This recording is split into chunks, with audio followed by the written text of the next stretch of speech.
महर्षि दयानंद ठहरे थे फर्रुखाबाद में गंगा के तट पर। उनसे थोड़ी ही दूर एक और झोपड़ी में एक दूसरा साधु भी ठहरा हुआ था। प्रतिदिन वह देव दयानंद की कुटिया के पास आकर उन्हें गालियां देता रहता। देव दयानंद सुनते और मुस्कुरा देते, कोई भी उत्तर नहीं देते थे। कई बार उनके भक्तों ने कहा, महाराज आपकी आज्ञा हो तो इस दुष्ट को सीधा कर दें। महाराज सदा कहते, नहीं, वह स्वयं ही सीधा हो जाएगा।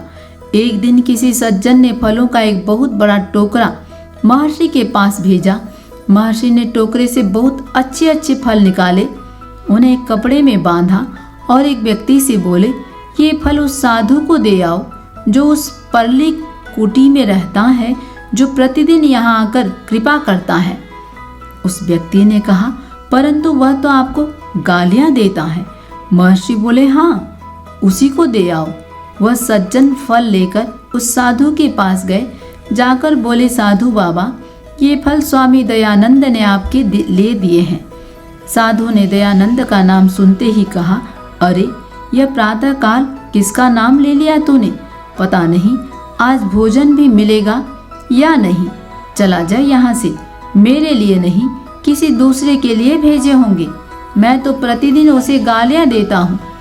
उस व्यक्ति ने महर्षि के पास आकर यही बात कही। महर्षि बोले, नहीं, तुम फिर उसके पास जाओ, उसे कहो, आप प्रतिदिन जो अमृत वर्षा करते हो उसमें आपकी पर्याप्त शक्ति लगती है।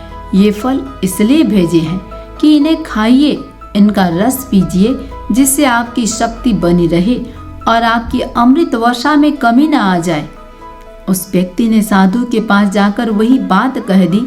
संत जी महाराज, ये फल स्वामी दयानंद ने आप ही के लिए भेजे हैं और कहा है कि आप प्रतिदिन जो अमृत वर्षा उन पर करते हैं उसमें आपकी पर्याप्त शक्ति व्यय होती है।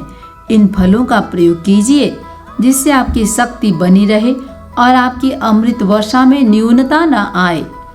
साधु ने यह सुना तो घड़ों पानी उसके ऊपर पड़ गया। निकला अपनी कुटिया से, दौड़ता हुआ पहुंचा महर्षि के पास, उनके चरणों में गिर पड़ा। बोला, महाराज मुझे क्षमा करो, मैंने आपको मनुष्य समझा था, आप तो देवता हैं। यह है सहनशीलता का जादू। जिसमें यह सहनशीलता उत्पन्न हो जाती है उसके जीवन में एक अनोखी मिठास, एक अद्भुत संतोष और एक विचित्र प्रकाश आ जाता है।